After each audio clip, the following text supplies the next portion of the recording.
Hi friends, ದಿನದ ಎಲ್ಲ ಪ್ರಮುಖ ಸುದ್ದಿಯನ್ನು ನಿಮಗೆ ತಲುಪಿಸೋ ಮಸ್ತ್ ಮಗ ಚಾನೆಲ್ನ ಫುಲ್ ನ್ಯೂಸ್ಗೆ ಸ್ವಾಗತ. ನಾನು ಅಮರ್ ಪ್ರಸಾದ್. ಕಾವೇರಿ ವಿವಾದದ ಬಗ್ಗೆ ಜಲಸಂಪನ್ಮೂಲ ಸಚಿವ ರಾಮಲಿಂಗಾರೆಡ್ಡಿ ಮಹತ್ವದ ಹೇಳಿಕೆ ಕೊಟ್ಟಿದ್ದಾರೆ. ಕಾವೇರಿ ನೀರಿನ ಹಂಚಿಕೆ ವಿಚಾರದಲ್ಲಿ ಸುಪ್ರೀಂ ಕೋರ್ಟ್ ಕೊಡೋ ನಿರ್ದೇಶನ ಆಧರಿಸಿ ರಾಜ್ಯ ಸರ್ಕಾರ ಮುಂದಿನ ತೀರ್ಮಾನ ಕೈಗೊಳ್ಳುತ್ತೆ ಅಂತ ಸಚಿವರು ಹೇಳಿದ್ದಾರೆ. ಅಂದಹಾಗೆ ಮುಂದಿನ 15 ದಿನಗಳವರೆಗೆ ಪ್ರತಿನಿತ್ಯ 12,000 ಕ್ಯೂಸೆಕ್ ನೀರನ್ನು ಬಿಡುಗಡೆ ಮಾಡುವಂತೆ ಕಾವೇರಿ ನೀರು ನಿಯಂತ್ರಣ ಸಮಿತಿ ಆದೇಶ ನೀಡಿತ್ತು. ಆದರೆ ಕರ್ನಾಟಕ ಸರ್ಕಾರ ನೀರು ಬಿಡ್ತಿಲ್ಲ ಅಂತ ತಮಿಳುನಾಡು ಸುಪ್ರೀಂ ಕೋರ್ಟ್ಗೆ ಹೋಗಿದೆ. ಹೀಗಾಗಿ ಶೀಘ್ರದಲ್ಲಿ ಈ ಅರ್ಜಿ ವಿಚಾರಣೆ ಮಾಡ್ತೀವಿ ಅಂತ ಸುಪ್ರೀಂ ಕೋರ್ಟ್ ಕೂಡ ಹೇಳಿದೆ. ಸೊ ಅಲ್ಲಿ ಕೋರ್ಟ್ ಏನ್ ತೀರ್ಪು ಕೊಡುತ್ತೋ ನೋಡಿ ಮುಂದಿನ ನಿರ್ಧಾರ ಮಾಡ್ತೀವಿ ಅಂತ ಸಚಿವ ರಾಮಲಿಂಗಾರೆಡ್ಡಿ ಹೇಳಿದ್ದಾರೆ.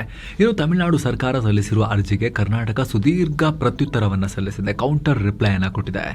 ಜಾಗತಿಕ ಎಲ್ ನಿನ್ಯೋ ಪರಿಣಾಮದಿಂದಾಗಿ ಡ್ಯಾಂಗಳಲ್ಲಿ ಒಳಹರಿವಿನ 65% ಡೌನ್ ಆಗಿದೆ. ಹೀಗಿದ್ರೂ ಜುಲೈ 29ರಿಂದ ಆಗಸ್ಟ್ 10ರವರೆಗೆ ಪ್ರಾಧಿಕಾರದ ಶಿಫಾರಸಿಗಿಂತ ಹೆಚ್ಚಿನ ನೀರನ್ನೇ ಬಿಡಲಾಗಿದೆ.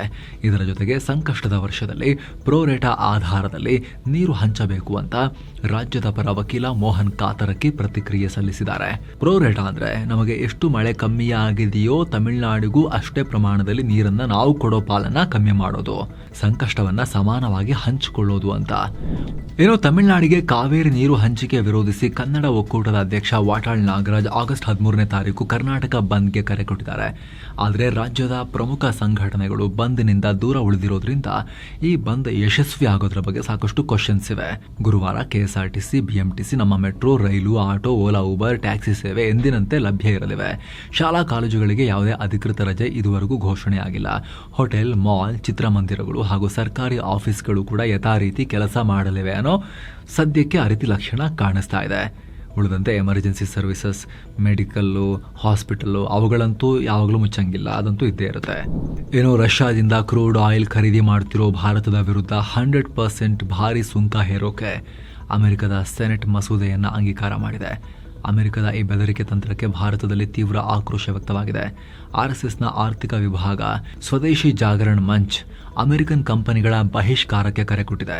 ನಮ್ಮ ದೇಶದ ಇಂಧನ ಭದ್ರತೆಗಾಗಿ ನಾವು ರಷ್ಯಾದಿಂದ ಆಯಿಲ್ ತರಿಸ್ಕೊಳ್ತಿದ್ದೇವೆ. ಹೀಗಾಗಿ ಯಾವುದೇ ದೇಶದ ಬೆದರಿಕೆಗೆ ಮಣಿಯದೆ ಭಾರತ ಸರ್ಕಾರ ತನ್ನ ನಿರ್ಧಾರಕ್ಕೆ ಕಮಿಟ್ ಆಗಿರಬೇಕು ಅಂತ ಆಗ್ರಹ ಮಾಡಲಾಗಿದೆ. ಹಾಗೆ ಅಮೆರಿಕನ್ ಸಂಸ್ಥೆಗಳು ಹಾಗೂ ಉತ್ಪನ್ನಗಳನ್ನು ಭಾರತೀಯರು ಸಂಪೂರ್ಣ ಬಾಯ್ಕಾಟ್ ಮಾಡಬೇಕು.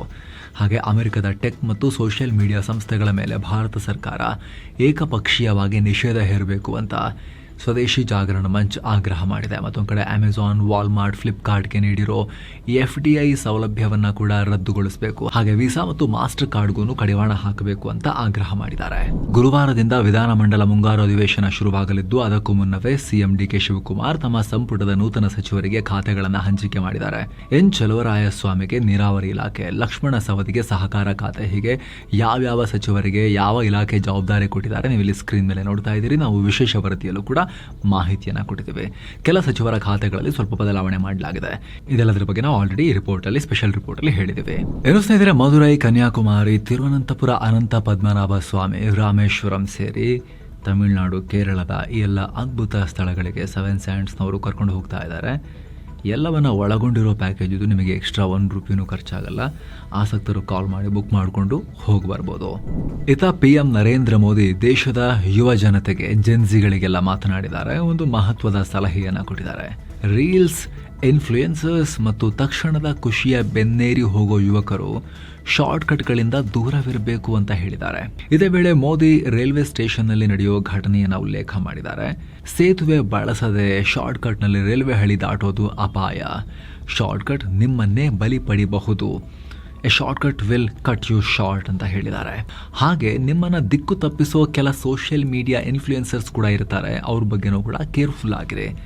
ನಿಮಗೆ ಜೀವನದಲ್ಲಿ ದಾರಿ ಸಿಗಬೇಕು ಅಂತ ಹೇಳಿದ್ರೆ ನಿಮಗೆ ಇಷ್ಟವಾದ ಮಹಾನ್ ವ್ಯಕ್ತಿಗಳ ಆತ್ಮಚರಿತ್ರೆ ಓದಿ ಅಂತಲೂ ಸಲಹೆ ಕೊಟ್ಟಿದ್ದಾರೆ. ದಿಲ್ಲಿಯಲ್ಲಿ ಮಾಜಿ ರಾಷ್ಟ್ರಪತಿ ರಾಮನಾಥ್ ಕೋವಿಂದ್ ಅವರ ಆತ್ಮಚರಿತ್ರೆ Triumph of the Indian Republic, my life my struggles ಬಿಡುಗಡೆ ಸಮಾರಂಭದಲ್ಲಿ PM ನರೇಂದ್ರ ಮೋದಿ ಈ ಮಾತುಗಳನ್ನಾಡಿದ್ದಾರೆ. ಅತ್ತ ಸಂಸತ್ನ ಮುಂಗಾರು ಅಧಿವೇಶನದಲ್ಲಿ ಗದ್ದಲ ಮುಂದುವರೆದಿದೆ. ವಿದ್ಯಾರ್ಥಿಗಳ ಪ್ರತಿಭಟನೆ, ನೀಟ್ ಹಗರಣ ಹಾಗೂ ರಾಮ ಮಂದಿರ ದೇಣಿಗೆ ಕಳ್ಳತನದ ಆರೋಪಗಳನ್ನು ಇಟ್ಕೊಂಡು ವಿಪಕ್ಷಗಳು ಸರ್ಕಾರದ ವಿರುದ್ಧ ಮುಗಿಬಿದ್ದಿವೆ. ಈ ನಡುವೆ ಗೃಹ ಮಂತ್ರಿ ಅಮಿತ್ ಶಾ ಮತ್ತು ವಿಪಕ್ಷ ನಾಯಕ ರಾಹುಲ್ ಗಾಂಧಿ ನಡುವೆ ವಾಕ್ಸಮರ ಆಯಿತು. ಯಾವ ವಿಚಾರ ಬೇಕಾದರೂ ಚರ್ಚೆಗೆ ನಾವೆಲ್ಲರೂ ರೆಡಿ, ಬನ್ನಿ ಅಂತ ಗೃಹ ಮಂತ್ರಿ ಅಮಿತ್ ಶಾ ವಿಪಕ್ಷಗಳಿಗೆ ಓಪನ್ ಚಾಲೆಂಜ್ ಮಾಡಿದ್ರು. ಮಧ್ಯಾಹ್ನ 2 ಗಂಟೆ ಒಳಗಡೆ ಸ್ಪೀಕರ್ಗೆ ಮನವಿ ಕೊಡಿ, 24 ಗಂಟೆ ಬೇಕಾದರೂ ಚರ್ಚೆಗೆ ನಾವು ರೆಡಿ, ನಮ್ಮ ಬಳಿ ಮುಚ್ಚಿಡುವಂಥದ್ದು ಏನೂ ಇಲ್ಲ, ವಿಪಕ್ಷಗಳೇ ಓಡ್ ಹೋಗ್ತಿರೋದು ಅಂತ ಅಮಿತ್ ಶಾ ಹೇಳಿದ್ರು. ಇದಕ್ಕೆ ವಿಪಕ್ಷ ನಾಯಕ ರಾಹುಲ್ ಗಾಂಧಿ ಪ್ರತಿಕ್ರಿಯೆ ಕೊಟ್ಟಿದ್ದಾರೆ. ನಮಗೆ ಅಮಿತ್ ಶಾ ಲೆಕ್ಚರ್ ಕೇಳೋ ಇಂಟ್ರೆಸ್ಟ್ ಇಲ್ಲ, ಪ್ರತಿಭಟನಾ ನಿರತ ವಿದ್ಯಾರ್ಥಿಗಳ ಮೇಲೆ ಈ ಪೆಲೆಟನ್ನು ಹಾರಿಸೋಕೆ ಆದೇಶ ಕೊಟ್ಟಿದ್ದು ಯಾರು? ಗೃಹ ಸಚಿವರೇ ಆದೇಶ ಕೊಟ್ಟಿದ್ರೆ ತಕ್ಷಣ ರಾಜೀನಾಮೆ ಕೊಡಲಿ. 20 ದಿನಗಳಿಂದ ನಾಪತ್ತೆಯಾಗಿದ್ದ ಅಮಿತ್ ಶಾ ಅವರಿಗೆ ಸದನ ಎದುರಿಸೋ ಧೈರ್ಯ ಇಲ್ಲ ಅಂತ ರಾಹುಲ್ ವಾಗ್ದಾಳಿ ಮಾಡಿದ್ದಾರೆ. ಇದಕ್ಕೆ ವಿಪಕ್ಷಗಳ ಈ ನಿಲುವಿಗೆ ಸಂಸದೀಯ ವ್ಯವಹಾರಗಳ ಸಚಿವ ಕಿರಣ್ ರಿಜಿಜು ತೀವ್ರ ಅಸಮಾಧಾನ ಹೊರಹಾಕಿದ್ದಾರೆ. ಸರ್ಕಾರ ಚರ್ಚೆಗೆ ರೆಡಿ ಇದ್ರೂ ಕೂಡ ವಿಪಕ್ಷಗಳು ಓಡ್ ಹೋಗ್ತಿರೋದು ಪ್ರಜಾಪ್ರಭುತ್ವದಲ್ಲಿ ಆಘಾತಕಾರಿ ವಿಚಾರ. ಭಿತ್ತಿಪತ್ರ ಹಿಡಿದು ಘೋಷಣೆ ಕೂಗೋದು, ನಿಂದಿಸುವುದನ್ನೇ ಕಾಂಗ್ರೆಸ್ನವರು ಕೆಲಸವನ್ನಾಗಿ ಮಾಡಿಕೊಂಡಿದ್ದಾರೆ. ಸಂಸತ್ತಿರೋದು ಚರ್ಚೆ ಮಾಡೋಕೆನ್ನೋದನ್ನ ಮರ್ತಿದ್ದಾರೆ ಅಂತ ರಿಜಿಜು ಹೇಳಿದ್ದಾರೆ. ಏನೋ ಗದ್ದಲದ ನಡುವೆ ಅಲ್ಪಸಂಖ್ಯಾತರನ್ನ ಟಾರ್ಗೆಟ್ ಮಾಡ್ತಾ ಇದೆ ಬಿಜೆಪಿ ಅಂತ ಆರೋಪಿಸಿ FCRA ಬಿಲ್ ವಿರುದ್ಧವೂ ವಿಪಕ್ಷಗಳು ಭಾರೀ ಪ್ರತಿಭಟಿಸಿದ್ವು. ಅದರ ಬೆನ್ನಲ್ಲೇ ಈ ಬಿಲ್ಲನ್ನು 31 ಸದಸ್ಯರ ಜಂಟಿ ಸಂಸದೀಯ ಸಮಿತಿಗೆ ಜಾಯಿಂಟ್ ಪಾರ್ಲಿಮೆಂಟರಿ ಕಮಿಟಿಗೆ ಕಳಿಸೋಕೆ ಲೋಕಸಭೆ ತೀರ್ಮಾನ ಮಾಡಿದೆ. ಲೋಕಸಭೆಯ 21 ಹಾಗೂ ರಾಜ್ಯಸಭೆಯ 10 ಸದಸ್ಯರಿರೋ ಈ ಸಮಿತಿ ಮುಂಬರುವ ಚಳಿಗಾಲದ ಅಧಿವೇಶನದಲ್ಲಿ ವರದಿಯನ್ನು ಕೊಡುತ್ತೆ. ಇನ್ನು ಇದೇ ಲೋಕಸಭೆಯಲ್ಲಿ ಗಣಿ ಮತ್ತು ಖನಿಜಗಳ ಅಭಿವೃದ್ಧಿ ಮತ್ತು ನಿಯಂತ್ರಣ ತಿದ್ದುಪಡಿ ಮಸೂದೆ 2026 ಯಶಸ್ವಿಯಾಗಿ ಪಾಸ್ ಮಾಡಲಾಗಿದೆ.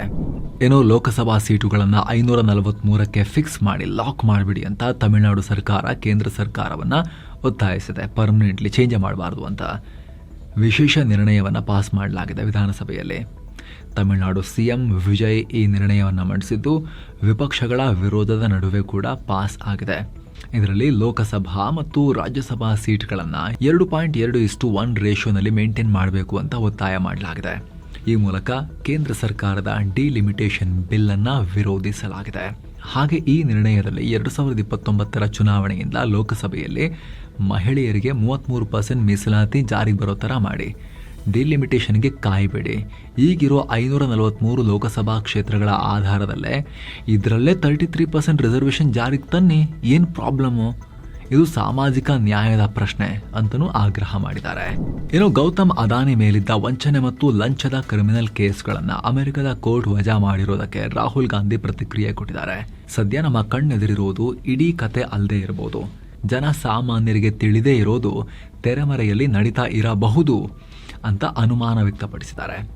ಅಷ್ಟು ಮಾತ್ರ ಅಲ್ಲ, PM ನರೇಂದ್ರ ಮೋದಿ ರಾಜಿ ಮಾಡಿಕೊಂಡಿದ್ದಾರೆ, ಕಾಂಪ್ರಮೈಸ್ಡ್ ಅವರು ಅಂತ ಹೇಳಿದ್ದಾರೆ.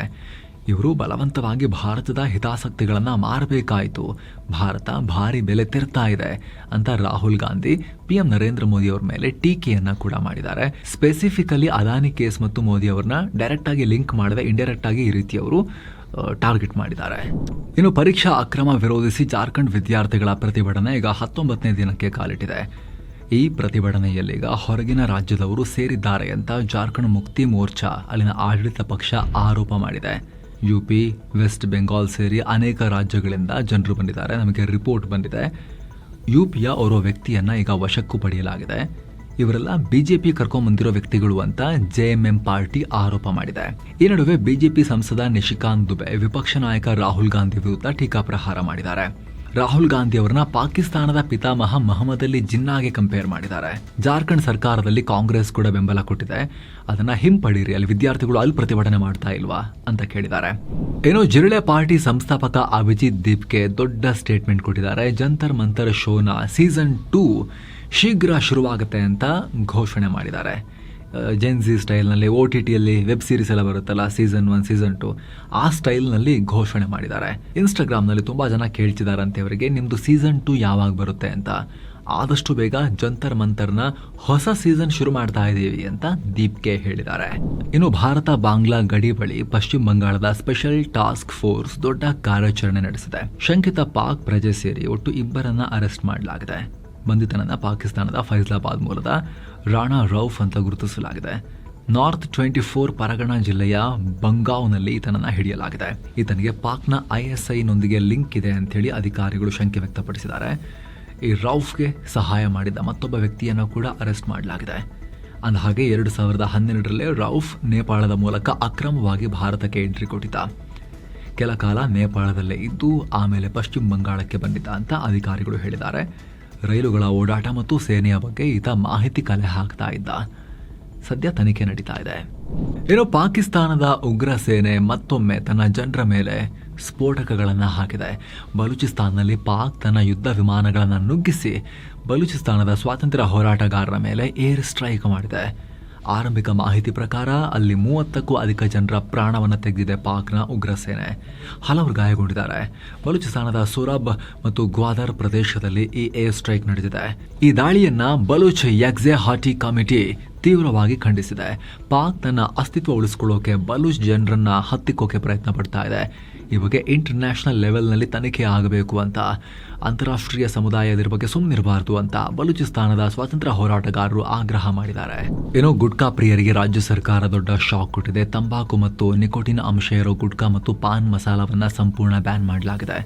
ಇಡೀ ರಾಜ್ಯಾದ್ಯಂತ ಬರೋಬ್ಬರಿ 1 ವರ್ಷಗಳ ಕಾಲ ತಂಬಾಕು ಮಿಶ್ರಿತ ಗುಟ್ಕಾವನ್ನ ನಿಷೇಧ ಮಾಡಿ ಸರ್ಕಾರ ಆದೇಶ ಹೊರಡಿಸಿದೆ. ಇನ್ನು ಮುಂದೆ ಇವುಗಳ ಉತ್ಪಾದನೆ, ಸ್ಟಾಕ್, ಸಾಗಾಟ ಮತ್ತು ಮಾರಾಟ ಮಾಡೋ ಹಾಗಿಲ್ಲ. ಈ ಬಗ್ಗೆ ರಾಜ್ಯ ಆಹಾರ ಸುರಕ್ಷತಾ ಆಯುಕ್ತರು ಅಧಿಕೃತ ಅಧಿಸೂಚನೆ ಹೊರಡಿಸಿದ್ದಾರೆ. ಇಲ್ಲಿ ಮುಖ್ಯವಾಗಿ ಮೊದಲಿನ ತರ ತಂಬಾಕು ಅಥವಾ ನಿಕೋಟಿನ್ ಅಂಶವನ್ನ ಸಪರೇಟ್ ಆಗಿ ಪ್ಯಾಕ್ ಮಾಡಿನೂ ಮಾರೋ ಹಾಗಿಲ್ಲ. ಪ್ಯಾಕೆಟ್, ಸ್ಯಾಶೆಟ್ ಅಥವಾ ಯಾವುದೇ ಹೆಸರಲ್ಲಿ ತಂಬಾಕು ಮತ್ತು ನಿಕೋಟಿನ್ ಮಿಶ್ರಿತ ಗುಟ್ಕಾವನ್ನ, ಪಾನ್ ಮಸಾಲಗಳನ್ನು ಮಾರಾಟ ಮಾಡೋದು ಶಿಕ್ಷಾರ್ಹ ಅಪರಾಧ ಅಂತ ಸರ್ಕಾರ ಹೇಳಿದೆ. ಕಳೆದ ಜೂನ್ನಲ್ಲಷ್ಟೇ ಸಿಎಂ ಡಿಕೆ ಶಿವಕುಮಾರ್ ಗುಟ್ಕಾ ಮತ್ತು ಪಾನ್ ಮಸಾಲವನ್ನು ಕಂಪ್ಲೀಟ್ ಆಗಿ ಬ್ಯಾನ್ ಮಾಡ್ತೀವಿ ಅಂತ ವಾರ್ನಿಂಗ್ ಕೊಟ್ಟಿದ್ರು. ಈ ಪದಾರ್ಥಗಳಲ್ಲಿ ಅಮಲು ಬೆರೆಸಿ ಮಾರಾಟ ಮಾಡ್ತಿರೋದು ಸರ್ಕಾರದ ಗಮನಕ್ಕೆ ಬಂದಿದೆ. ಇದು ನಿಲ್ಲದೆ ಹೋದರೆ ರಾಜ್ಯದಲ್ಲಿ ಎಲ್ಲ ರೀತಿಯ ಪಾನ್ ಮಸಾಲ ಮತ್ತು ಗುಟ್ಕಾವನ್ನು ಬ್ಯಾನ್ ಮಾಡ್ತೀವಿ ಅಂತ ಹೇಳಿದ್ರು, ವಾರ್ನಿಂಗ್ ಕೊಟ್ಟಿದ್ರು. ಈಗ ಬ್ಯಾನ್ ಮಾಡಲಾಗಿದೆ. ಅಷ್ಟು ಮಾತ್ರ ಅಲ್ಲ, ತಂಬಾಕು ಇಲ್ಲದೆ ಇರೋ ಪಾನ್ ಮಸಾಲ ಕಂಪನಿಗಳಿಗೂ ಕೂಡ FSSAI ಕಡೆಯಿಂದ ಕಠಿಣ ರೂಲ್ಸ್ ಬಂದಿದೆ. ಪಾನ್ ಮಸಾಲ ಪ್ಯಾಕಿಂಗ್ನಲ್ಲಿ ಪ್ಲಾಸ್ಟಿಕ್ ಬಳಸೋದನ್ನ ಈಗ ದೇಶದಲ್ಲಿ ಸಂಪೂರ್ಣವಾಗಿ ಬ್ಯಾನ್ ಮಾಡಲಾಗಿದೆ. ಇನ್ನು ಮುಂದೆ ಪ್ಲಾಸ್ಟಿಕ್ ರಹಿತ ಪೇಪರ್, ಟಿನ್ ಅಥವಾ ಗ್ಲಾಸ್ನಲ್ಲಿ ಮಾತ್ರ ಇದನ್ನು ಪ್ಯಾಕ್ ಮಾಡಬೇಕು. ಆಹಾರ ಸುರಕ್ಷತೆ ತಿದ್ದುಪಡಿ ನಿಯಮ 2026ರ ಅಡಿಯಲ್ಲಿ ಶೆಡ್ಯೂಲ್ 4ಗೆ ಹೊಸ ರೂಲ್ಸನ್ನು ಸೇರಿಸಲಾಗಿದೆ. ಪೇಪರ್ ಅಥವಾ ನೈಸರ್ಗಿಕ ವಸ್ತುಗಳನ್ನು ಬಳಸಿದರೂ ಕೂಡ ಅದರಲ್ಲಿ ಒಂದು ಚೂರು ಪ್ಲಾಸ್ಟಿಕ್ ಇರಬಾರ್ದು. ಪಾಲಿಥೀನ್, PVC ಸೇರಿದ ಹಾಗೆ ಯಾವುದೇ ಸಿಂಥೆಟಿಕ್ ವಸ್ತುಗಳನ್ನು ಬಳಸೋ ಹಾಗಿಲ್ಲ. ಅಷ್ಟೇ ಅಲ್ಲ, ಅಲ್ಯೂಮಿನಿಯಂ ಫಾಯಿಲ್, ಮೆಟಲ್ ಲೇಯರ್ ಬಳಸೋದು ಕೂಡ ನಿಷಿದ್ಧ. ಮೇಲ್ಗಡೆ ಪೇಪರ್ ಕವರ್ ಹಾಕಿ ಒಳಗಡೆ ಪ್ಲಾಸ್ಟಿಕ್ ಲೇಯರ್ ಇದ್ರೂ ಕೂಡ ಪ್ಯಾಕಿಂಗ್ ರಿಜೆಕ್ಟ್ ಆಗುತ್ತೆ. ಇನ್ನು ರಾಜ್ಯದ ಸರ್ಕಾರಿ ಶಾಲೆಗಳಲ್ಲಿ ಖಾಲಿ ಇರುವ 15,000 ಶಿಕ್ಷಕರ ಹುದ್ದೆಗಳ ಭರ್ತಿಗೆ ಸರ್ಕಾರ ಅಧಿಕೃತ ಅಧಿಸೂಚನೆ ಹೊರಡಿಸಿದೆ. ಒಟ್ಟು 15,000 ಹುದ್ದೆ ಪೈಕಿ ಕಲ್ಯಾಣ ಕರ್ನಾಟಕ ಭಾಗಕ್ಕೆ 6,967 ಹುದ್ದೆಗಳನ್ನು ಮೀಸಲಿಡಲಾಗಿದೆ. ಇದೇ ಆಗಸ್ಟ್ 18ರಿಂದ ಶಿಕ್ಷಣ ಇಲಾಖೆಯ ಅಧಿಕೃತ ವೆಬ್ಸೈಟ್ ಮೂಲಕ ಆನ್ಲೈನ್ನಲ್ಲಿ ಅರ್ಜಿ ಸಲ್ಲಿಕೆ ಪ್ರಕ್ರಿಯೆ ಶುರು ಆಗುತ್ತೆ. ಇನ್ನು 4,500 ಕೋಟಿ ರೂಪಾಯಿ ವಂಚನೆ ಆರೋಪದಡಿಯಲ್ಲಿ ಅರೆಸ್ಟ್ ಆಗಿರೋ ಬೆಳಗಾವಿಯ ಶಿವಾನಂದ ನೀಲಣ್ಣನವರ ಕೇಸ್ನಲ್ಲಿ ಮಹತ್ವದ ಟ್ವಿಸ್ಟ್. ಪ್ರಕರಣದ ಸಮಗ್ರ ತನಿಖೆ ನಡೆಸಿರುವ ಇಡಿ ಬೆಳಗಾವಿ, ಚಿಕ್ಕೋಡಿ ಹಾಗೂ ನಿಪ್ಪಾಣಿಯಲ್ಲಿ ಸರಣಿ ದಾಳಿ ನಡೆಸಿದೆ. ತಿಂಗಳಿಗೆ 3% ಬಡ್ಡಿ ಆಸೆ ತೋರಿಸಿ ಜನರಿಂದ ಬರೋಬ್ಬರಿ 2,110 ಕೋಟಿ ರೂಪಾಯಿ ಸಂಗ್ರಹ ಮಾಡಲಾಗಿತ್ತು. ಕಸ್ಟಮರ್ಸ್ ತರೋ ಏಜೆಂಟ್ಗಳಿಗೆ 0.5% ಕಮಿಷನ್ ಕೂಡ ಕೊಡಲಾಗ್ತಾ ಇತ್ತು. ಆದರೆ ಸಂಗ್ರಹಿಸಿದ 2,110 ಕೋಟಿ ರೂಪಾಯಿ ದುಡ್ಡಲ್ಲಿ ಹೂಡಿಕೆದಾರರಿಗೆ ಕೇವಲ 333 ಕೋಟಿ ರೂಪಾಯಿ ಮಾತ್ರ ವಾಪಸ್ ಕೊಟ್ಟಿರೋದು. ಉಳಿದಿರೋ 1,777 ಕೋಟಿ ರೂಪಾಯಿ ಅಕ್ರಮ ಹಣವನ್ನು ಷೇರು ಮಾರುಕಟ್ಟೆ, ರಿಯಲ್ ಎಸ್ಟೇಟ್, ಬ್ಯಾಂಕ್, FD ಹಾಗೂ ತಮ್ಮ ಆಪ್ತರ ಅಕೌಂಟ್ಗಳಿಗೆ ಟ್ರಾನ್ಸ್ಫರ್ ಮಾಡಿ ನುಂಗಿರೋದು ಇಡೀ ತನಿಖೆಯಲ್ಲಿ ಗೊತ್ತಾಗಿದೆ. ಇನ್ನು ಲೈಂಗಿಕ ದೌರ್ಜನ್ಯ ಕೇಸಲ್ಲಿ ಜೀವಾವಧಿ ಶಿಕ್ಷೆಗೆ ಗುರಿಯಾಗಿರುವ ಹಾಸನದ ಮಾಜಿ ಸಂಸದ ಪ್ರಜ್ವಲ್ ರೇವಣ್ಣ ಬ್ಯಾರಕ್ನಲ್ಲಿ ಮೊಬೈಲ್ ಫೋನ್ ಸಿಕ್ಕಿದೆ. ಪ್ರಜ್ವಲ್ ವಿರುದ್ಧ ಇನ್ನೊಂದು FIR ದಾಖಲಾಗಿದೆ. ಈಗ ಭದ್ರತಾ ವಿಭಾಗ 3ನ ರೂಮ್ ನಂಬರ್ 4ನಲ್ಲಿ ಚೆಕ್ ಮಾಡಿದಾಗ ಪ್ರಜ್ವಲ್ ಮತ್ತು ಆತನ ಸಹ ಕೈದಿ ಪ್ರತಾಪ್ ರಾಯ್ ಬಳಿ ಮೊಬೈಲ್, ಚಾರ್ಜರ್, ಪೆನ್ ಡ್ರೈವ್ ಸಿಕ್ಕಿದೆ. ಪೆನ್ ಡ್ರೈವ್ ಅಲ್ಲೂ ವಿಚಾರಣೆ ವೇಳೆ ಲಾಯರ್ ಹಾಗೂ ಸಂಬಂಧಿಕರಿಗೆ ಕಾಲ್ ಮಾಡೋಕೆ ಮೊಬೈಲ್ ಬಳಸ್ತಿರೋದಾಗಿ ಇಬ್ಬರು ಒಪ್ಕೊಂಡಿದ್ದಾರೆ. ಈ ಕರ್ತವ್ಯ ಲೋಪದ ಹಿನ್ನೆಲೆಯಲ್ಲಿ ಪರಪ್ಪನ ಅಗ್ರಹಾರ ಜೈಲಿನ ಅಸಿಸ್ಟೆಂಟ್ ಸೂಪರಿಂಟೆಂಡೆಂಟ್ ಈರಣ್ಣ ರಂಗಾಪುರ ಅವರನ್ನ DGP ಅಲೋಕ್ ಕುಮಾರ್ ಸಸ್ಪೆಂಡ್ ಮಾಡಿದ್ದಾರೆ. ಹಾಗೆ ಜೈಲು SP ಅನ್ಶು ಕುಮಾರ್ಗೆ ನೋಟಿಸ್ ಕೊಡಲಾಗಿದೆ. ಇನ್ನು ಈ CCB ಅಧಿಕಾರಿಗಳ ರೇಡ್ ಬಗ್ಗೆ ರಾಜ್ಯದ ಗೃಹ ಮಂತ್ರಿ ಪ್ರಿಯಾಂಕ್ ಖರ್ಗೆ ಅವರು ಮಾತನಾಡಿದ್ದಾರೆ. ಇದು ನಾನೇ ಮಾಡಿಸಿರೋದು ರೇಡು ಅಂತ ಪ್ರಿಯಾಂಕ್ ಖರ್ಗೆ ಅವರು ಹೇಳಿದ್ದಾರೆ. ಅಕ್ರಮಕ್ಕೆ ಸಹಕಾರ ಕೊಟ್ಟ ಅಧಿಕಾರಿಗಳ ವಿರುದ್ಧ ಕಠಿಣ ಕ್ರಮ ಗ್ಯಾರಂಟಿ ಅಂತ ಪ್ರಿಯಾಂಕ್ ಖರ್ಗೆ ಅವರು ಹೇಳಿದ್ದಾರೆ. ದಯವಿಟ್ಟು ಮಾಡಿ, ಮುಂದುವರಿಸಿ, ಒಳ್ಳೆ ಕೆಲಸ. ಎಲ್ಲ ಜೈಲುಗಳಲ್ಲೂ ಕೂಡ ಜೈಲ್ ಥರ ಇರೋ ರೀತಿ ನೋಡ್ಕೊಳ್ಳಿ ಸಾಕು. ಜೈಲನ್ನು ರೆಸಾರ್ಟ್ ಆಗ್ಲಿಕ್ಕೆ ಬಿಡಬೇಡಿ. ನನ್ನ ಹೆಸರು ರಿಮೂವ್ ಮಾಡಿದ್ದಾರೆ ಅಂತ ಹೇಳಿ ಪ್ರಕಾಶ್ ರಾಜ್ ಆರೋಪ ಮಾಡಿದ್ರಲ್ಲ ವೋಟರ್ ಲಿಸ್ಟ್ನಿಂದ, ಅದಕ್ಕೀಗ greater Bengaluru authority GBA clarification ಕೊಟ್ಟಿದೆ. ಪ್ರಕಾಶ್ ರಾಜ್ ಶಾಂತಿನಗರದ ಗಾರ್ಡನ್ ಅಪಾರ್ಟ್ಮೆಂಟ್ ವಿಳಾಸದಲ್ಲಿ ರಿಜಿಸ್ಟರ್ ಆಗಿದ್ರು. ಆದರೆ BLO ಅಧಿಕಾರಿಗಳು ಪರಿಶೀಲನೆ ನಡೆಸಿದಾಗ ಕಳೆದ 4 ವರ್ಷಗಳಿಂದ ಆ ಅಡ್ರೆಸ್ ಅಲ್ಲಿ ಪ್ರಕಾಶ್ ರಾಜ್ ವಾಸ ಇಲ್ಲ ಅನ್ನೋದು ಗೊತ್ತಾಯಿತು. ಹೀಗಾಗಿ ಅಪಾರ್ಟ್ಮೆಂಟ್ ಮ್ಯಾನೇಜರ್ ಹೇಳಿಕೆ ಆಧರಿಸಿ SIRಗೆ ಪ್ರಕಾಶ್ ರಾಜ್ ಕಡೆಯಿಂದ ಯಾವುದೇ ಪ್ರತಿಕ್ರಿಯೆನೇ ಇಲ್ಲದಿರೋದನ್ನು ಪರಿಗಣಿಸಿ ಚುನಾವಣಾ ಆಯೋಗದ ರೂಲ್ಸ್ ಪ್ರಕಾರ ಅವರ ಹೆಸರನ್ನು ಸ್ಥಳಾಂತರಗೊಂಡಿದ್ದಾರೆ, ಶಿಫ್ಟೆಡ್ ಅಂತ ಹಾಕಲಾಗಿದೆ ಅನ್ನೋ ಕ್ಲಾರಿಫಿಕೇಶನ್ ಕೊಟ್ಟಿದ್ದಾರೆ. ಪ್ರಕಾಶ್ ರಾಜ್ ಜೊತೆ ಅಧಿಕಾರಿಗಳು ಫೋನ್ನಲ್ಲೂ ಮಾತನಾಡಿದ್ದಾರೆ. ಸದ್ಯ ಅವರು ಶಾಂತಿನಗರದ ಬೇರೊಂದು ಅಡ್ರೆಸ್ನಲ್ಲಿ ವಾಸಿಸ್ತಿರೋದಾಗಿ ಹೇಳಿದಾರಂತೆ. ಹೀಗಾಗಿ ಹೊಸ ವಿಳಾಸಕ್ಕೆ ಸೇರಿಸೋಕೆ BLO ಮೂಲಕ ಫಾರ್ಮ್ 6 ಸಲ್ಲಿಸುವಂತೆ ಪ್ರಕಾಶ್ ರಾಜ್ಗೆ ಸೂಚಿಸಲಾಗಿದೆ ಅಂತ ಅಧಿಕಾರಿಗಳು ಹೇಳಿದ್ದಾರೆ. ಏನೋ ಕರ್ನಾಟಕದಲ್ಲಿ ಆಹಾರ ಇಲಾಖೆ ಅಧಿಕಾರಿಗಳ ದಾಳಿ ಜೋರಾಗಿ ನಡೀತಾ ಇದೆ. ಇದೀಗ ಝೊಮ್ಯಾಟೊ ಹೈಪರ್ ಪ್ಯೂರ್ ಘಟಕದ ಮೇಲೆ ಅಧಿಕಾರಿಗಳು ರೇಡ್ ಮಾಡಿದ್ದಾರೆ. ಅಲ್ಲಿ ಆಹಾರ ಉತ್ಪನ್ನಗಳ ಪರಿಶೀಲನೆ ನಡೆಸಲಾಗಿದೆ. ಈ ವೇಳೆ ಚಿಕನ್, ಬೆಳ್ಳುಳ್ಳಿ ಸೇರಿ ಅನೇಕ ಆಹಾರ ಪದಾರ್ಥಗಳ ಪ್ಯಾಕಿಂಗ್ ಮೇಲೆ FSSAI ಲೈಸೆನ್ಸ್ ಇಲ್ಲದೆ ಇರೋದು ಕಂಡುಬಂದಿದೆ. ಇನ್ನು ಶಾಸಕರ ಭವನದಲ್ಲಿರೋ ಮಲ್ಲಿಗೆ ಹೋಟೆಲ್ ಮೇಲೂ ಕೂಡ ರೇಡ್ ಮಾಡಲಾಗಿದೆ. ವೇಳೆ ಕ್ಯಾಂಟೀನ್ನಲ್ಲಿ ಜಿರಳೆಗಳು ಪತ್ತೆಯಾಗಿವೆ. ಸ್ವಚ್ಛತೆ ಇಲ್ಲದಿರೋದು ಕಂಡುಬಂದಿದೆ. ಇಲ್ಲಿರುವ ಆಹಾರ ಉತ್ಪನ್ನಗಳು ಎಕ್ಸ್ಪೈರ್ ಆಗಿದ್ವು ಅಂತ ಕೂಡ ಅಧಿಕಾರಿಗಳು ಹೇಳಿದ್ದಾರೆ. ಇನ್ನು ಬಿಡದಿ ಟೌನ್ಶಿಪ್ ಬಗ್ಗೆ ಮುಖ್ಯಮಂತ್ರಿ DK ಶಿವಕುಮಾರ್ ಮಹತ್ವದ ಹೇಳಿಕೆಯನ್ನು ಕೊಟ್ಟಿದ್ದಾರೆ. ಸ್ವ ಇಚ್ಛೆಯಿಂದ ಜಮೀನು ಕೊಡೋಕೆ ಮುಂದೆ ಬರೋ ರೈತರಿಂದ ಮಾತ್ರ ಭೂಮಿಯನ್ನು ಪಡೆಯಲಾಗುತ್ತೆ. ಈ ವಿಚಾರದಲ್ಲಿ ಯಾರಿಗೂ ಯಾವುದೇ ಬಲವಂತ ಮಾಡಲ್ಲ ಅಂತ CM ಸ್ಪಷ್ಟಪಡಿಸಿದ್ದಾರೆ. ಇನ್ನು ಮಾಜಿ IPS ಆಫೀಸರ್ ಅಣ್ಣಾಮಲೈ ಉಡುಪಿ ಶ್ರೀಕೃಷ್ಣ ಮಠಕ್ಕೆ ಭೇಟಿ ಕೊಟ್ಟಿದ್ದಾರೆ. ಬಿಜೆಪಿ ಬಿಟ್ಟು ವಿ ದ ಲೀಡರ್ಸ್ ಮೂವ್ಮೆಂಟ್ ಶುರು ಮಾಡಿದ ಮೇಲೆ ಇದು ಅವರ 2ನೇ ಉಡುಪಿ ಭೇಟಿ. ಇನ್ನು ಬೆಂಗಳೂರಿನ ಮೆಟ್ರೋ ಫೇಸ್ 1 ಮತ್ತು ಫೇಸ್ 2 ಕಾಮಗಾರಿಯಲ್ಲಿ ಅಧಿಕಾರಿಗಳ ಕೆಟ್ಟ ಪ್ಲಾನಿಂಗ್ ನಿಂದ ತುಂಬಾ ಲಾಸ್ ಆಗಿದೆ ಅಂತ CAG ರಿಪೋರ್ಟ್ ಹೇಳಿದೆ. ಸರಿಯಾದ ಪ್ಲಾನಿಂಗ್ ಇಲ್ಲದೆ ಭೂ ಸ್ವಾಧೀನಕ್ಕೆ 6,603 ಕೋಟಿ ರೂಪಾಯಿ ಎಕ್ಸ್ಟ್ರಾ ಖರ್ಚು ಮಾಡಿದ್ದಾರೆ. ಪರಿಹಾರ ಕೊಡೋಕೆ ತಡ ಮಾಡಿದ್ದಕ್ಕೆ 186 ಕೋಟಿ ರೂಪಾಯಿ ಬಡ್ಡಿ ಕಟ್ಟಿದ್ದಾರೆ. ಜೊತೆಗೆ ರೈತರ ಜಮೀನಿಗೆ ಕೃಷಿಯೇತರ ರೇಟನ್ನು ಫಿಕ್ಸ್ ಮಾಡಿ 294 ಕೋಟಿ ರೂಪಾಯಿ ಸುಮ್ಮನೆ ಎಕ್ಸ್ಟ್ರಾ ಪೇ ಮಾಡಿದ್ದಾರೆ. ಇನ್ನೊಂದು ಕಡೆ ಟಿಕೆಟ್ನಿಂದ 7,736 ಕೋಟಿ ರೂಪಾಯಿ ಆದಾಯದ ನಿರೀಕ್ಷೆ ಇತ್ತು. ಆದರೆ ಬಂದಿರೋದು ಕೇವಲ 1,758 ಕೋಟಿ ರೂಪಾಯಿ ಮಾತ್ರ. ಸಾಲ ತೀರ್ಸೋಕ್ಕೂ ಆಗಿಲ್ಲ ಇವ್ರ ಕೈಲಿ. ರಾಜ್ಯ ಸರ್ಕಾರದ ಮೇಲೆ ಡಿಪೆಂಡ್ ಆಗಿದ್ದಾರೆ ಇವರು. ಹಾಗೆ ಸ್ಟೇಷನ್ಗಳಲ್ಲಿರುವ ಅಂಗಡಿಗಳು ಖಾಲಿ ಬಿದ್ದು 38 ಕೋಟಿ ರೂಪಾಯಿ ಬಾಡಿಗೆ ಕೂಡ ಲಾಸ್ ಆಗಿದೆ. ಮೆಟ್ರೋದಲ್ಲಿ ಓಡಾಡೋ ಜನರ ಲೆಕ್ಕಾಚಾರ ಕೂಡ ಉಲ್ಟಾ ಆಗಿದೆ. ಜನ ಸ್ಟೇಷನ್ನಿಂದ ಇಳಿದ ಮೇಲೆ ಮನೆಗೆ ಹೋಗೋಕೆ ಸರಿಯಾದ BMTC ವ್ಯವಸ್ಥೆ ಇಲ್ಲ. ಪಾರ್ಕಿಂಗ್ ಮತ್ತು ಕನೆಕ್ಟಿವಿಟಿ ಇಲ್ಲದೆ ಇರೋದ್ರಿಂದ ಜನ ಯಾರಿಗೆ ಬೇಕು ಮೆಟ್ರೋ ಅಂತ ಹೇಳಿ ತೀರಾ ಹತ್ತಿರದಲ್ಲಿ ಕನೆಕ್ಟಿವಿಟಿ ಇರೋರು ಬಿಟ್ಟರೆ ಸ್ವಲ್ಪ 2-3 ಕಿಲೋಮೀಟರ್ ದೂರ ಇರೋರು ಮೆಟ್ರೋ ಸ್ಟೇಷನ್ ತನಕ ಹೋಗುವ ಮನಸ್ಸು ಮಾಡ್ತಾ ಇಲ್ಲ ಅಂತ CAG ಮಹಾಲೆಕ್ಕ ಪರಿಶೋಧಕರ ರಿಪೋರ್ಟ್ನಲ್ಲಿ ಗೊತ್ತಾಗಿದೆ. ಮತ್ತೊಂದು ಕಡೆ ಬೆಂಗಳೂರು ಮಂಗಳೂರು ನಡುವೆ ಒಂದೇ ಭಾರತ್ ರೈಲು ಓಡಾಟಕ್ಕೆ ತಯಾರಿ ಶುರುವಾಗಿದೆ. ಸಕಲೇಶಪುರ ಸುಬ್ರಹ್ಮಣ್ಯ ರೋಡ್ ಘಾಟ್ ಸೆಕ್ಷನ್ ನಲ್ಲಿ ರೈಲಿನ ಟ್ರಯಲ್ ರನ್ ಕೂಡ ಶುರು ಆಗಿ ಹೋಗಿದೆ. ಈ ಘಾಟ್ ಸೆಕ್ಷನ್ ಅಲ್ಲಿ ಓಡಾಡೋಕೆ ರೈಲಿಗೆ ಆಟೋಮ್ಯಾಟಿಕ್ ಎಮರ್ಜೆನ್ಸಿ ಬ್ರೇಕಿಂಗ್ ಇರೋದು ಕಡ್ಡಾಯ. ಹೀಗಾಗಿ ಇದರ ಟೆಸ್ಟಿಂಗ್ ಈಗ ನಡೀತಾ ಇದೆ. ಏನೋ ಜಸ್ಟಿಸ್ ಯಶವಂತ್ ವರ್ಮಾ ಪ್ರಕರಣದ ತನಿಖೆ ಮುಗಿದಿದ್ದು ಅವರ ಮೇಲಿದ್ದ 3 ಗಂಭೀರ ಆರೋಪಗಳು ಸಾಬೀತಾಗಿವೆ. ಈ ಬಗ್ಗೆ 3 ಸದಸ್ಯರ ಸಂಸದೀಯ ಸಮಿತಿ ಲೋಕಸಭೆಗೆ ರಿಪೋರ್ಟ್ ಕೊಟ್ಟಿದೆ. 2025ರಲ್ಲಿ ದಿಲ್ಲಿಯ ಜಸ್ಟಿಸ್ ವರ್ಮಾ ಅವರ ಮನೆಗೆ ಬೆಂಕಿ ಬಿದ್ದಾಗ ಸ್ಟೋರ್ ರೂಮ್ನಲ್ಲಿ ರಾಶಿ 500 ರೂಪಾಯಿ ನೋಟುಗಳು ಸಿಕ್ಕಿದ್ವು. ಇಷ್ಟೊಂದು ಹಣ ಎಲ್ಲಿಂದ ಬಂತು ಮತ್ತು ಯಾರದ್ದು ಅನ್ನೋದ್ರ ಬಗ್ಗೆ ಅವರು ಸರಿಯಾದ ವಿವರಣೆ ಕೊಟ್ಟಿಲ್ಲ ಅನ್ನೋದು ಮೊದಲನೇ ಆರೋಪ. ಹಾಗೆ ಸಾಕ್ಷ್ಯಗಳನ್ನು ಕಾಪಾಡದೆ ನಾಶಪಡಿಸಿದ್ದು ಮತ್ತು ವಿಚಾರಣೆ ವೇಳೆ ಸರಿಯಾಗಿ ಉತ್ತರ ಕೊಡದೆ ದಾರಿ ತಪ್ಪಿಸುವ ಹೇಳಿಕೆಗಳನ್ನು ಕೊಟ್ಟಿದ್ದು ಕೂಡ ಸಾಬೀತಾಗಿದೆ. ಆದರೆ ಅವರ ಮನೆಯಲ್ಲಿ ಒಟ್ಟು ಎಷ್ಟು ಹಣ ಇತ್ತು ಅಂತ ಕಂಡುಹಿಡಿಯೋಕೆ ಸಮಿತಿಯಿಂದ ಆಗಿಲ್ಲ. ಈ ದೊಡ್ಡ ವಿವಾದದ ಬಗ್ಗೆ ತನಿಖೆ ಮಾಡೋಕೆ 2025ರ ಸೆಪ್ಟೆಂಬರ್ನಲ್ಲಿ ಕಮಿಟಿಯನ್ನ ರಚನೆ ಮಾಡಲಾಗಿತ್ತು. ಸ್ನೇಹಿತರೆ, ಘಟನೆ ಆಗಿದ್ದು 2025ರಲ್ಲಿ ಅಲಹಾಬಾದ್ ಹೈಕೋರ್ಟ್ನಿಂದ ಜಡ್ಜ್ ಸ್ಥಾನಕ್ಕೆ ಜಸ್ಟಿಸ್ ವರ್ಮಾ ರಾಜೀನಾಮೆ ಕೊಟ್ಟರು. ಆಮೇಲೆ ಅಲ್ಲೇ ಅದರ ವಿಚಾರಣೆ ಕೂಡ ಶುರುವಾಯಿತು.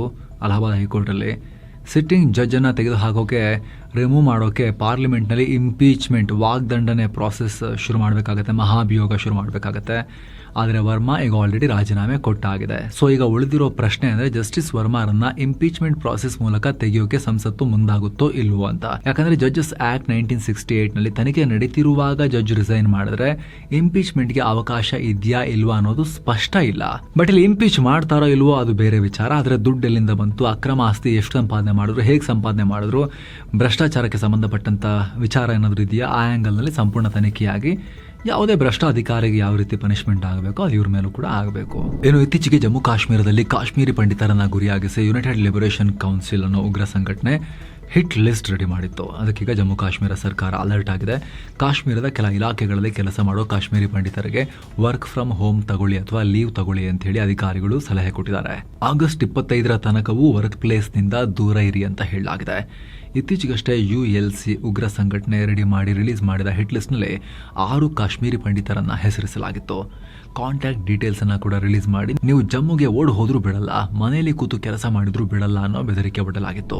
ಇನ್ನು ನಿವೃತ್ತ CJI DY ಚಂದ್ರಚೂಡ್ ಅವರಿಗೆ ಮಹತ್ವದ ಜವಾಬ್ದಾರಿ ಸಿಕ್ಕಿದೆ. ಯುಕ್ರೇನ್ನ ಸರ್ಕಾರಿ ಬ್ಯಾಂಕ್ ಓಸ್ಟ್ಯಾಡ್ ಮತ್ತು ರಷ್ಯಾ ನಡುವಿನ ಹೂಡಿಕೆ ಒಪ್ಪಂದ ವಿವಾದದಲ್ಲಿ ರಷ್ಯಾ ತನ್ನ ಕಡೆಯ ಆರ್ಬಿಟ್ರೇಟರ್ ಅಂದರೆ ಮಧ್ಯಸ್ಥಿಕೆದಾರರಾಗಿ ಭಾರತದ ಮಾಜಿ ಸುಪ್ರೀಂ ಕೋರ್ಟ್ನ ಮುಖ್ಯ ನ್ಯಾಯಮೂರ್ತಿಯಾಗಿರುವ DY ಚಂದ್ರಚೂಡ್ ಅವರನ್ನ ಅಪಾಯಿಂಟ್ ಮಾಡಿದೆ. ಯುಕ್ರೇನ್ನ ಹಲವು ನಗರಗಳನ್ನು ರಷ್ಯಾ ವಶಕ್ಕೆ ಪಡೆದಿದ್ದರಿಂದ ತನ್ನ ಆಸ್ತಿಗೆ ಲಾಸ್ ಆಗಿದೆ ಅಂತ ಓಸ್ಟ್ಯಾಡ್ ಅಂತಾರಾಷ್ಟ್ರೀಯ ನ್ಯಾಯಮಂಡಳಿ ಮೆಟ್ಟಿಲೇರಿತ್ತು. 2025 ಜುಲೈನಲ್ಲಿ ಬಗ್ಗೆ ರಷ್ಯಾಗೆ ನೋಟಿಸ್ ಕಳಿಸಿದ್ರೂ ಕೂಡ ಯಾವುದೇ ಉತ್ತರ ಬಂದಿರಲಿಲ್ಲ. ಇದಕ್ಕೆ 1998 ದ್ವಿಪಕ್ಷೀಯ ಹೂಡಿಕೆ ಒಪ್ಪಂದ ಅಡಿಯಲ್ಲಿ ಈಗ ಈ ಆರ್ಬಿಟ್ರೇಷನ್ ಶುರು ಮಾಡಿದ್ದಾರೆ. ನಮ್ಮ ಏರ್ಲೈನ್ಗಳಿಗೆ ಏನು ಪ್ರಾಬ್ಲಮ್ ಆಗಿದೆಯೋ ಗೊತ್ತಿಲ್ಲ. ಈಗ ಇಂಡಿಗೋ ಏರ್ಲೈನ್ಸ್ನ ವಿಮಾನದಲ್ಲಿ ಆಘಾತಕಾರಿ ಘಟನೆ. ಕೋಲ್ಕತ್ತಾದಿಂದ ಚೆನ್ನೈಗೆ ಹೊರಟಿದ್ದ ವಿಮಾನದ ಒಂದು ಎಂಜಿನ್ ಇದಕ್ಕಿದ್ದಂತೆ ಆಫ್ ಆಗಿಬಿಟ್ಟಿದೆ. ಇಂಜಿನ್ ಕೈಕೊಟ್ಟ ಪರಿಣಾಮ ವಿಮಾನವನ್ನು ಚೆನ್ನೈ ಏರ್ಪೋರ್ಟ್ನಲ್ಲಿ ದಿಢೀರ್ ಎಮರ್ಜೆನ್ಸಿ ಲ್ಯಾಂಡಿಂಗ್ ಮಾಡಬೇಕಾಯಿತು. ಮಂಗಳವಾರ ರಾತ್ರಿ 9:20ಕ್ಕೆ ವಿಮಾನ ಕೋಲ್ಕತ್ತಾದಿಂದ ಟೇಕ್ ಆಫ್ ಆಗಿತ್ತು. 224 ಜನರಿದ್ದ ಈ ವಿಮಾನ ರಾತ್ರಿ 11:30ಕ್ಕೆ ಚೆನ್ನೈಗೆ ರೀಚ್ ಆಗಬೇಕಾಗಿತ್ತು. ಆದರೆ ಲ್ಯಾಂಡಿಂಗು ಸ್ವಲ್ಪ ಮುನ್ನ ವಿಮಾನದ ಎಡಭಾಗದ ಎಂಜಿನ್ ಆಫ್ ಆಯಿತು. ಕೂಡಲೇ ಅಲರ್ಟ್ ಆದ ಪೈಲಟ್ ಚೆನ್ನೈ ಏರ್ ಟ್ರಾಫಿಕ್ ಕಂಟ್ರೋಲರ್ಗೆ ಮಾಹಿತಿಯನ್ನು ಕೊಟ್ಟರು. ಹೀಗಾಗಿ ರಾತ್ರಿ 11:29ಕ್ಕೆ ಏರ್ಪೋರ್ಟ್ನಲ್ಲಿ ಸಂಪೂರ್ಣ ಎಮರ್ಜೆನ್ಸಿ ಘೋಷಣೆ ಮಾಡಲಾಯಿತು. ವಿಮಾನವನ್ನು ಸೇಫ್ ಆಗಿ ಲ್ಯಾಂಡ್ ಮಾಡೋಕೆ ತುರ್ತು ತಯಾರಿಗಳನ್ನು ಮಾಡಿಕೊಳ್ಳಲಾಯಿತು. ಅದೃಷ್ಟವಶಾತ್ ರಾತ್ರಿ 11:37ಕ್ಕೆ ವಿಮಾನ ಏರ್ಪೋರ್ಟ್ನಲ್ಲಿ ಯಾವುದೇ ದೊಡ್ಡ ಇಶ್ಯೂ ಇಲ್ಲದೆ ಸೇಫ್ ಆಗಿ ಲ್ಯಾಂಡ್ ಆಯಿತು. ತಾಂತ್ರಿಕ ದೋಷದಿಂದಾಗಿ ಈ ಘಟನೆ ಆಗಿದೆ ಅಂತ ಇಂಡಿಗೋ ಹೇಳಿದೆ. ಸದ್ಯ ವಿಮಾನವನ್ನು ನಿಲ್ಲಿಸಿಬಿಟ್ಟು ಅಗತ್ಯ ಪರಿಶೀಲನೆ ಮಾಡಲಾಗ್ತಿದೆ ಅಂತ ಅಧಿಕಾರಿಗಳು ಸ್ಪಷ್ಟಪಡಿಸಿದ್ದಾರೆ. ಏನು ಡೀಸೆಲ್ನಲ್ಲೂ ಕೂಡ ಎಥನಾಲ್ ಮಿಕ್ಸ್ ಆಗುತ್ತಾ ಅನ್ನೋ ಪ್ರಶ್ನೆ ಇತ್ತಲ್ಲ, ಇದಕ್ಕೆ ಸಂಬಂಧಪಟ್ಟಂತೆ ಈಗ ಒಂದು ಉತ್ತರ ಬಂದಿದೆ. ಡೀಸೆಲ್ ಮತ್ತು ಎಥನಾಲ್ನ ಫ್ಲ್ಯಾಶ್ ಪಾಯಿಂಟ್ ಟೆಸ್ಟ್ ಮಾಡಲಾಗಿದೆ. ಪ್ರಯೋಗ ಮಾಡಿ ನೋಡಿದಾಗ ಅದು ವರ್ಕ್ ಆಗಿಲ್ಲ, ಅದು ಫೇಲ್ ಆಗಿದೆ ಆ ಟೆಸ್ಟ್ ಅಂತ ಪೆಟ್ರೋಲಿಯಂ ಖಾತೆ ರಾಜ್ಯ ಸಚಿವ ಸುರೇಶ್ ಗೋಪಿ ಅವರು ಅಧಿಕೃತವಾಗಿ ಮಾಹಿತಿ ಕೊಟ್ಟಿದ್ದಾರೆ. ಪೆಟ್ರೋಲ್ನಲ್ಲಿ ಸಕ್ಸಸ್ಫುಲ್ ಆಗಿದ್ರು ಕೂಡ ಡೀಸೆಲ್ನಲ್ಲಿ ಅದು ವರ್ಕ್ ಆಗಿಲ್ಲ ಟೆಸ್ಟ್ ಮಾಡಿದಾಗ ಅಂತ ಹೇಳಿದ್ದಾರೆ. ಸೊ ಇದರ ಅರ್ಥ ಏನು ಅಂದರೆ ಡೀಸೆಲ್ನಲ್ಲಿ ಎಥನಾಲ್ ಮಿಕ್ಸ್ ಆಗೋದು ಸದ್ಯಕ್ಕೆ ಸಾಧ್ಯ ಇಲ್ಲ.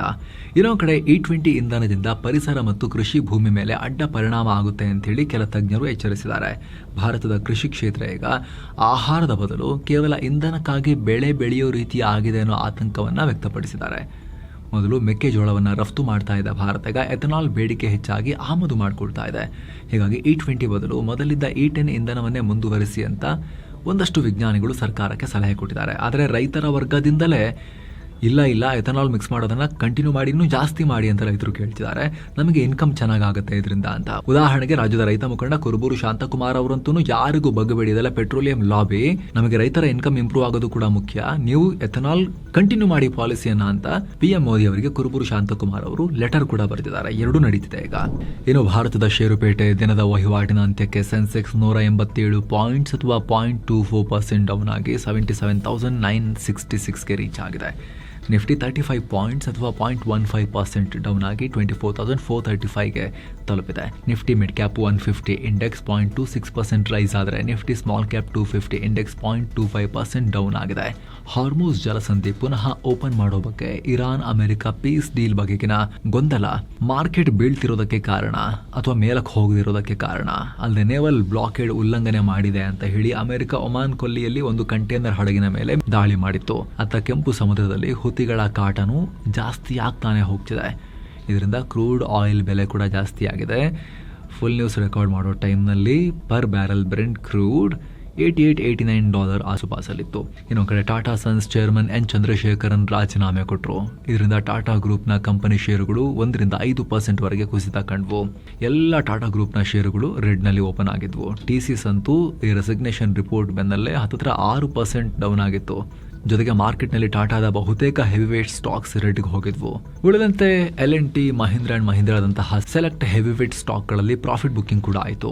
ಇವೆಲ್ಲ ಫ್ಯಾಕ್ಟರ್ಸ್ ಇಂದ ಸ್ಟಾಕ್ ಮಾರ್ಕೆಟ್ ಇವತ್ತೂ ಕೂಡ ರೆಡ್ನಲ್ಲಿ ಎಂಡ್ ಆಯಿತು. TCS, Max Health Care, Apollo Hospitals, Tata Steel, Mahindra and Mahindra ರೆಡ್ಡಲ್ಲಿದ್ವು.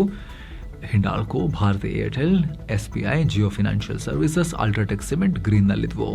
BSEನಲ್ಲಿ ಒಟ್ಟು 1867 ಸ್ಟಾಕ್ಸ್ ಗ್ರೀನ್ನಲ್ಲಿದ್ದರೆ 2462 ಸ್ಟಾಕ್ಸ್ ರೆಡ್ನಲ್ಲಿದ್ವು. ಡಾಲರ್ ಮುಂದೆ ರೂಪಾಯಿ ಮೌಲ್ಯ 6 ಪೈಸೆ ಕುಸಿದು 95 ರೂಪಾಯಿ 42 ಪೈಸೆ ಆಗಿದೆ. ಇನ್ನು Q1 ರಿಸಲ್ಟ್ಸ್ ಕಡೆಗೆ ಬರೋದಾದ್ರೆ HAL ಪಾಲಿಗೆ good quarter, net profit year on year 15% rise ಆಗಿ 1590 ಕೋಟಿ ರೂಪಾಯಿ ಆಗಿದೆ. ಇನ್ನು ಗ್ರಾಸಿಮ್ ಇಂಡಸ್ಟ್ರೀಸ್ ಈ ಬಾರಿ year on year 51% net profit jump ಆಗಿದೆ, 2146 ಕೋಟಿ ರೂಪಾಯಿಗೆ ತಲುಪಿದೆ. ಇನ್ನು Tata Motors commercial vehicle net profit year on year 83% jump ಆಗಿ 2560 ಕೋಟಿ ರೂಪಾಯಿಗೆ ತಲುಪಿದೆ. ಇನ್ನು Lenskart net profit year on year almost 3 ಪಟ್ಟು 182% ಜಂಪ್ ಆಗಿ 228 ಕೋಟಿ ರೂಪಾಯಿ ಅರ್ನ್ ಮಾಡಿದೆ. ಇನ್ನು ಬಾಟಾ ಇಂಡಿಯಾ ಬಗ್ಗೆ ಹೇಳೋದಾದ್ರೆ ಕಂಪನಿ ಕೂಡ ಚೆನ್ನಾಗಿ ಪರ್ಫಾರ್ಮ್ ಮಾಡಿದೆ. Net profit year on year 23% rise ಆಗಿ 63 ಕೋಟಿ ರೂಪಾಯಿ ತಲುಪಿದೆ. ಹಾಗೆ ಟೈರ್ ಮೇಕರ್ MRF ಕಳೆದ ವರ್ಷಕ್ಕಿಂತ ಚೂರು better, net profit year on year 1.3% down ಆಗಿ 495 ಕೋಟಿ ರೂಪಾಯಿ ಗಳಿಸಿದೆ. ಕಳೆದ ವರ್ಷ Q1ನಲ್ಲಿ 12%ಗೂ ಅಧಿಕ ಡ್ರಾಪ್ ಆಗಿತ್ತು ಇವ್ರದ್ದು. ಅದಕ್ಕಿಂತ ಈ ಸಲ ಕಂಪ್ಯಾರಿಟಿವ್ಲಿ ಬೆಟರ್ ಅಷ್ಟೇ. ಇದರ ನಡುವೆ ತೈವಾನ್ನ ಫಾಕ್ಸ್ಕಾನ್ ತನ್ನ Q2 ರಿಸಲ್ಟ್ ರಿಪೋರ್ಟ್ ಅನ್ನ ರಿಲೀಸ್ ಮಾಡಿದೆ. Net profit year on year 35% ಹೆಚ್ಚಾಗಿ $1.86 ಬಿಲಿಯನ್ ಗಳಿಸಿದೆ. ಏನೋ ಜುಲೈ ತಿಂಗಳ ಚಿಲ್ಲರೆ ಹಣದುಬ್ಬರ ಡೇಟಾ ರಿಲೀಸ್ ಆಗಿದೆ. 4.45% ಏರಿಕೆಯಾಗಿದೆ. ಕಳೆದ ಜೂನ್ ತಿಂಗಳಲ್ಲಿ ಇದು 4.38% ಇತ್ತು, ಅದರೀಗ ಜಾಸ್ತಿ ಆಗಿದೆ ಆಹಾರ ಪದಾರ್ಥಗಳ ಬೆಲೆ ಏರಿಕೆಯಿಂದ. ಇನ್ನು ಆಹಾರದ್ದು ಸಪರೇಟ್ ಆಗಿ ನೋಡಿದಾಗಲೂ ಕೂಡ ಆಹಾರ ಹಣದುಬ್ಬರ 5.52%ಗೆ ತಲುಪಿದೆ. ಇದು ಜೂನ್ ನಲ್ಲಿ 5.32% ಇತ್ತು. ಇನ್ನು ಸ್ನೇಹಿತರೆ, ಚಿನ್ನ ಮತ್ತು ಬೆಳ್ಳಿ ಬೆಲೆ ವಿಚಾರಕ್ಕೆ ಬಂದರೆ 24 ಕ್ಯಾರೆಟ್ನ 10 ಗ್ರಾಂ ಚಿನ್ನದ ಬೆಲೆಯಲ್ಲಿ 616 ರೂಪಾಯಿ ಜಾಸ್ತಿಯಾಗಿ 1,53,419 ರೂಪಾಯಿ ಆಗಿದೆ. 22 ಕ್ಯಾರೆಟ್ನ 10 ಗ್ರಾಂ ಚಿನ್ನದ ಬೆಲೆಯಲ್ಲಿ 564 ರೂಪಾಯಿ ಹೆಚ್ಚಾಗಿ 1,40,532 ರೂಪಾಯಿ ಆಗಿದೆ. ಇನ್ನು 1 ಕೆಜಿ ಬೆಳ್ಳಿ ಬೆಲೆಯಲ್ಲೂ ಕೂಡ 1,862 ರೂಪಾಯಿ ಜಾಸ್ತಿಯಾಗಿ 2,37,214 ರೂಪಾಯಿ ಆಗಿದೆ. ಸೊ ಫ್ರೆಂಡ್ಸ್, ಇದಾಗಿತ್ತು ಇವತ್ತಿನ ಫುಲ್ ನ್ಯೂಸ್. ನಾವು ಕೊಯ್ದಿಲ್ಲ, ಎಳೆದಿಲ್ಲ, ಕಿರ್ಚಾಡಿಲ್ಲ, ಕೇವಲ ಸುದ್ದಿಯ ರೀತಿಯಲ್ಲಿ ನಿಮಗೆ ತಲುಪಿಸುವ ಪ್ರಯತ್ನವನ್ನು ಮಾಡಿದ್ದೀವಿ. ನಿಮಗಿದು ಇಷ್ಟ ಆಗ್ತಾ ಇದ್ರೆ ದಯವಿಟ್ಟು ಮಸ್ತ್ ಮಗ ಚಾನಲ್ಗೆ ಸಬ್ಸ್ಕ್ರೈಬ್ ಮಾಡಿ, ಪಕ್ಕದ ಬೆಲ್ ಐಕಾನ್ ಮೇಲೆ ಕ್ಲಿಕ್ ಮಾಡೋದನ್ನು ಯಾವುದೇ ಕಾರಣಕ್ಕೂ ಮರಿಬೇಡಿ. Thank you so much. ಮತ್ತೆ ಭೇಟಿ ಆಗ್ತಿರೋಣ. ನಮಸ್ಕಾರ.